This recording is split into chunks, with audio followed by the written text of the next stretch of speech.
Standard occlusion theory for TMD. I am Sotokawa, a dentist practicing in Morioka City, Japan. This theme covers the occlusion theory essential for treating temporomandibular joint disorders, organized into the following 24 topics. This time, I will explain the third topic. Occlusal disease. Standard occlusion theory for TMD. 3. Occlusal disease. Contents. 1. Definition of occlusal disease. 2. Dentist's responsibility.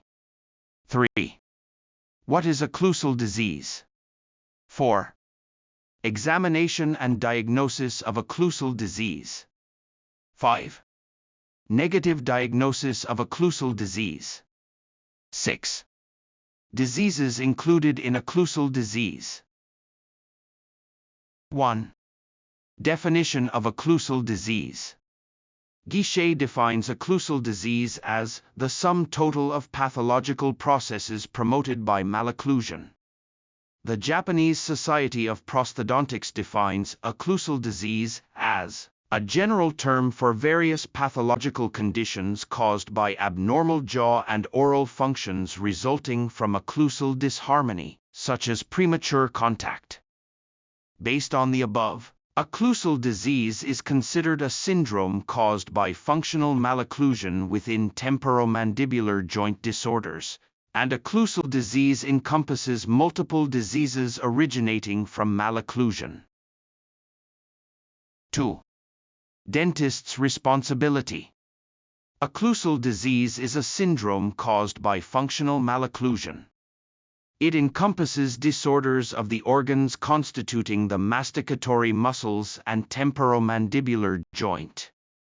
Additionally, it includes dental diseases caused by malocclusion, such as periodontal disease with significant vertical resorption and tooth fractures accompanied by severe hypersensitivity. Because malocclusion is the cause of occlusal disease, it is impossible for physicians from other specialties or osteopaths to diagnose and treat it. In other words, only dentists can diagnose and treat occlusal disease. Put another way, dentists bear full responsibility for the diagnosis and treatment of occlusal disease. 3. What is occlusal disease? Occlusal disorders encompass diseases of the organs constituting the masticatory muscles and temporomandibular joint. Primary symptoms of occlusal disorders include pain or discomfort in the temporomandibular joint and surrounding areas, limited mouth opening, pain or noises when moving the jaw, headaches, and dizziness. Furthermore, symptoms of occlusal disorders range from mild discomfort to excruciating pain so severe that death seems preferable. Therefore, these cannot be considered the same disease. Given this diversity of symptoms, it is reasonable to conclude that occlusal disorders encompass multiple distinct diseases, each affecting different organs and presenting different pathologies. 4. Examination and diagnosis of occlusal disease. When occlusal disease is suspected in a patient, we perform occlusal analysis, which includes various examinations such as a medical history interview. Through occlusal analysis, we can confirm the presence, location, and condition of functional malocclusion. If a functional malocclusion is present, we investigate whether this malocclusion is the cause of the patient's occlusal disease. If it is confirmed that the functional malocclusion is the cause of the patient's occlusal disease, a causative treatment plan is devised to resolve that functional malocclusion. This results in the confirmation of the patient's diagnosis.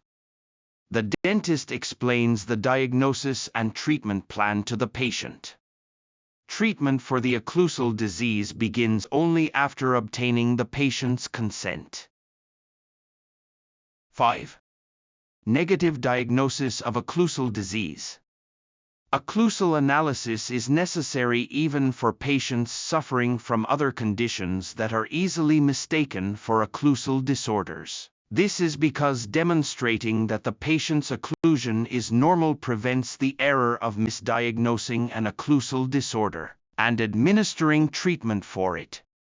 Furthermore, the information gained from a negative diagnosis provides crucial grounds for referring the patient to the appropriate specialty.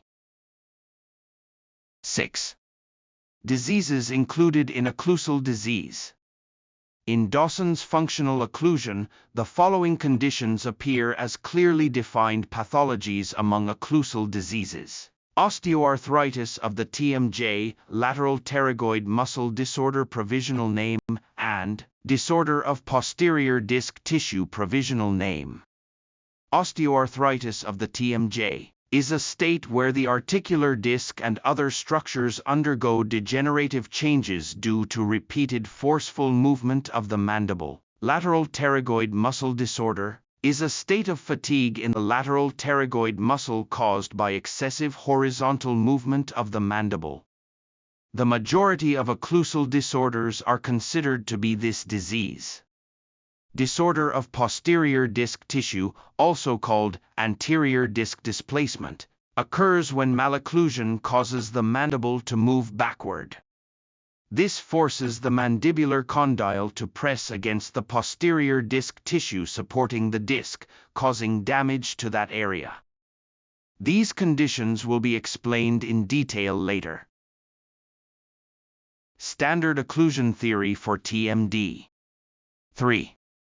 Occlusal disease is now complete. If you enjoyed this topic, please click the like button. If you have any questions or concerns, please write them in the public comment section below.